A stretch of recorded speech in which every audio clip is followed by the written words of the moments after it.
Today we're taking another look at Larry Kramer's play The Normal Heart. But first, a little history on Larry Kramer. Born in 1935 and died in 2020. Larry enrolled at Yale in 1953 and found it hard to adjust to university life and attempted to take his own in the first year. Because he felt like he was the only gay person on campus. Remember, this is 1953. But after this experience, he was determined to explore his sexuality and to seek out others and fight for gay people's worth. He also had an affair with a German professor as his first romantic relationship with a man, and graduated in 1957 with a degree in English. Larry became involved in the arts at Columbia Pictures as a teletype operator, and won a position in the story department reworking scripts. Larry began to write and integrate homosexual themes into his work. In 1973 he wrote Sissy's Scrapbook, retitled to Four Friends, and he also penned in 1978 stories about Fire Island in a book called Faggots. Can one play change your life? Ask anyone who's seen The Normal Heart, the best reviewed play on Broadway. Nominated for 5 Tony Awards, including Best Play Revival. The Normal Heart. Visit telecharge.com. A new period of liberalism in the late 1960s began a new era of more social acceptance for homosexuality, which lasted until the late 70s. In the 1970s, the popularity of disco music and its culture in many ways made society more accepting of gays and lesbians. Then came the age of AIDS to hit the gay community. Kramer became involved in gay activism in 1981. Although he had not been involved previously with activism, Kramer invited an A-list, in his own terms, group of gay men from New York City area to his apartment to listen to a doctor say their friends' illnesses were related and the research needed to be done. When the doctors suggested men stop having sex, Kramer strongly encouraged the GMHC, the Gay Men's Health Crisis, to deliver this message to as many gay men as possible. When they refused, Kramer wrote an essay entitled 1112 and Counting, which appeared in 1983 in the New York Native, a gay newspaper. The essay discussed the spread of the disease, the lack of government response, and the apathy of the gay community.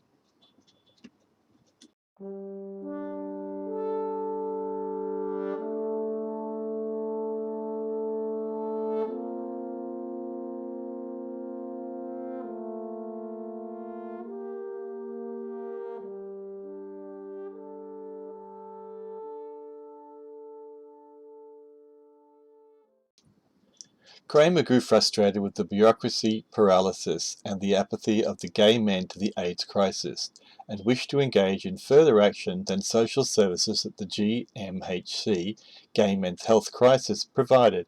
He expressed his frustration by writing a play called The Normal Heart, produced at the Public Theatre in New York City in 1985. The Normal Heart is largely autobiographical play of himself.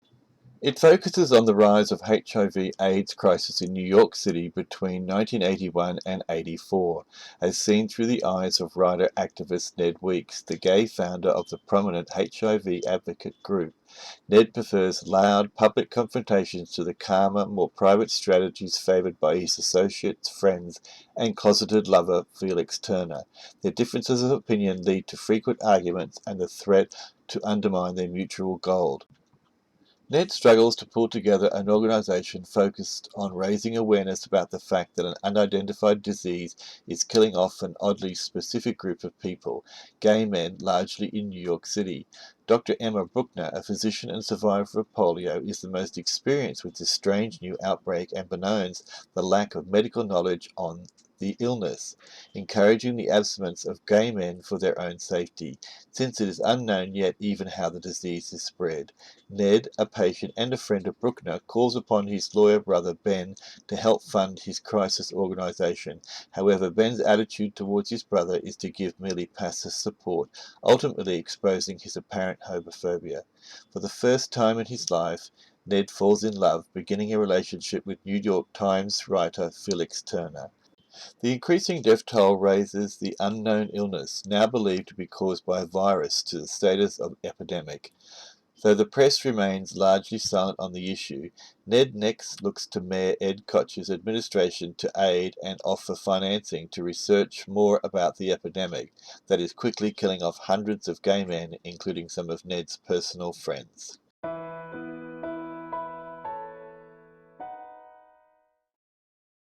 Harry, give us a number, we'll call you back. Philip, can you hold on?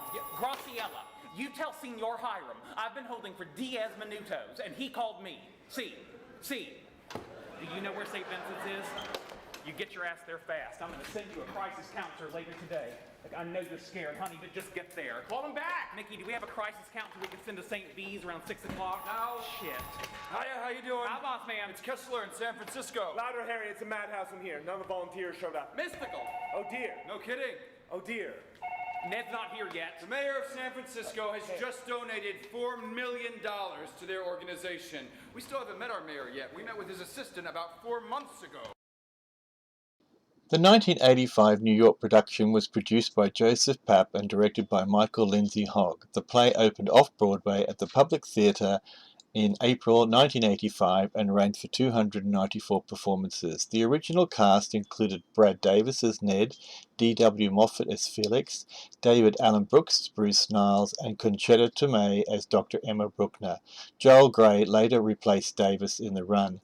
It also starred Philip Richard Allen replacing Ben Weeks, William De Curtis as Tommy Boatride, and Robert Dorfman as Mickey Marcus. The 2004 New York production, Off-Broadway, was produced by the Worth Street Theatre Company and Vern T. Calhoun, directed by David E. Borson at the Public Theatre from April 9, 2004 until June 29, 2004, running for 294 performances, starring Richard Beacons as Ben Weeks, Fred Berman as Mickey Marcus, McCabe Burnett as Tommy Boatwright, Mark Dobies as Bruce Niles, Raul Espazar as Ned Weeks, Joanna Gleason as Dr. Emma Bruckner, and Billy Warlock as Felix Turner. The one-night reading on the 18th of October 2010 to celebrate the 25th anniversary.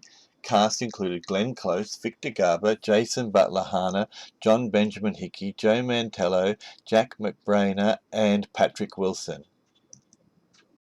The 2011 production, Broadway premiere at the John Golden Theatre from April 19, 2011 until July 10, 2011, included 96 performances. The cast included Ellen Barkin, Patrick Breen, Mark Herlick, John Benjamin Hickey, Luke McFarlane, John Mantello, Lee Pace, Jim Parsons, Richard Topol, and Wayne Allen Wilcox.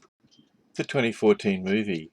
Ryan Murphy said in an August 2011 interview with Deadline they had optioned The Normal Heart and intended to produce a film version starring Mark Raphael and maybe Julia Roberts. The Hollywood Reporter confirmed the news in January 2012, adding Alec Baldwin, Matt Bomer, and Jim Parsons to a previously announced cast. In March 2013, Taylor Kish joined the cast, and in April 2013, the cast of actors included Jonathan Groff and Joe Mantello. In May 2013, it was announced Alfred Molina will be replacing Alec Baldwin. The film adaptation debuted on the HBO Premium Pay channel on Sunday, May 25, 2014. There had been some changes with the movie adaptation, as the film offers a larger palette to tell the story and makes the settings another actor in the story. The beginning of the film has us on the ferry to Fire Island, where we meet all the main characters and get a feel of the open sexual times of the early 80s. If you have not had the opportunity to see the play, then you must watch the movie on DVD or download streaming. Theatre Gold Memorabilia has in stock the Normal Heart 2004 playbill, the one-night only read for the 25th anniversary on October 2010, and a great collector's items, the Normal Heart souvenir program designed for Tony voters. Come and check them all out now at theatregold.com. Don't forget to like and subscribe to Theatre Gold. Thank you.